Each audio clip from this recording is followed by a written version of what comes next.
Shalom jemaat GKI Arca Manik yang dikasih Tuhan, jumpa lagi dengan saya di Apa Kata Firman Tuhan hari ini. Mari saya ajak Bapak Ibu Saudara sekalian, kita buka Alkitab kita dari kitab Kejadian pasalnya yang ke-22 ayat yang pertama sampai 19.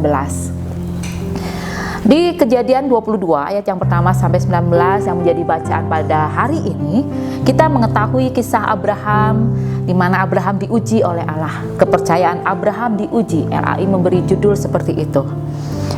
Dalam kisah yang ditulis di dalam Kejadian pasal 22, Abraham diminta Allah untuk mempersembahkan anaknya Ishak. Kita ketahui Ishak, anak yang dimiliki Abraham bersama Sarah, sudah dinantikan dari pernikahan mereka sampai usia tua mereka. Tetapi di pasal 22 ini, Abraham diperhadapkan dengan satu buah ujian. Apakah dia tetap memiliki iman bahwa janji Allah yang akan menjadikan dia sebagai bangsa yang besar dan akan memberkatinya akan ditepati, ataukah Allah hanya sekedar memberikan janji hanya untuk mengharapkan Abraham menaati dalam satu pihak. Kejadian 22, Abraham kembali untuk dipertanyakan, diuji kembali di hadapan Allah ketaatannya. Mengapa Allah menguji? Kita sering bertanya, apakah Allah menguji?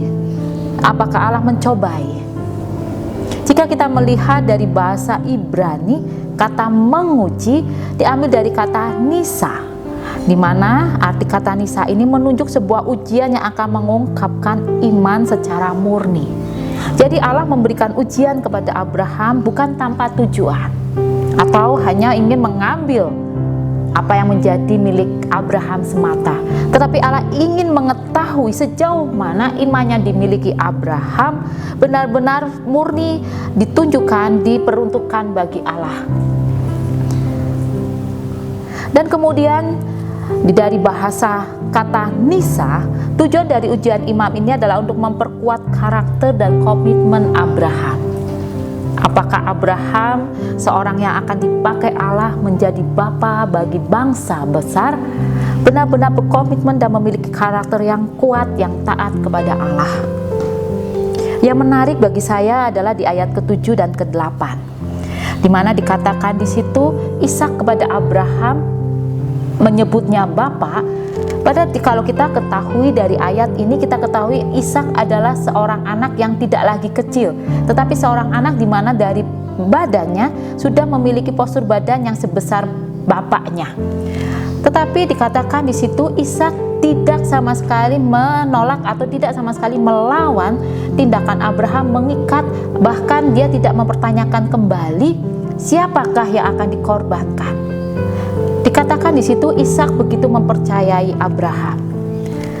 Di saat dia menanyakan apa yang akan dilakukan, si Ishak mendapatkan jawaban Allah yang akan menyediakan, dan Ishak mempercayai apa yang dikatakan oleh bapaknya.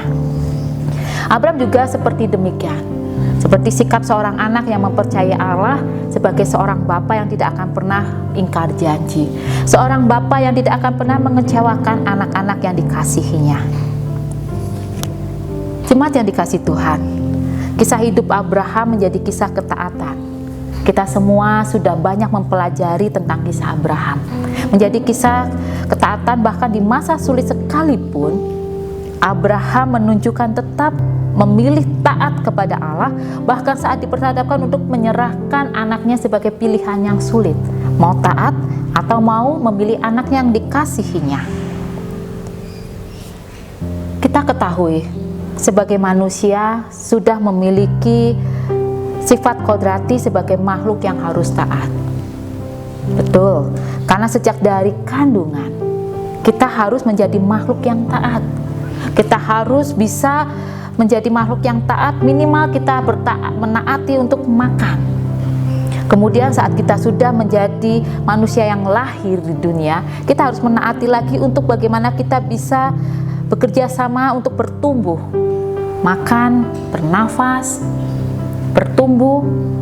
Kemudian bagaimana kita menjadi makhluk sosial, harus bisa mau menaati hidup sebagai makhluk sosial yang mau berdampingan dengan sesama kita. Kemudian bagaimana kita sebagai makhluk religius, kita mengenal istilah Tuhan, kita mengenal istilah dosa, kita mengenal istilah rasa bersalah. Tiga hal ini menjadi hal yang sering kali mewarnai kehidupan kita. Kita menyebut sosok Tuhan, kita mengenal sosok Tuhan yang kita percaya, sosok Tuhan yang kita percaya di dalam diri Tuhan Yesus Kristus. Kita mengenal juga istilah dosa dan rasa bersalah di saat kita tahu betul bahwa sikap kita sudah melanggar atau ada sesuatu hal yang kita tahu sudah mengecewakan hati Tuhan. Hari ini kita datang sebagai umat religius yang kita tahu, kita menyebut diri kita sebagai seorang Kristen.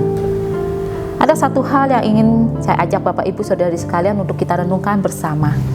Siapakah sosok Tuhan yang kita kenal?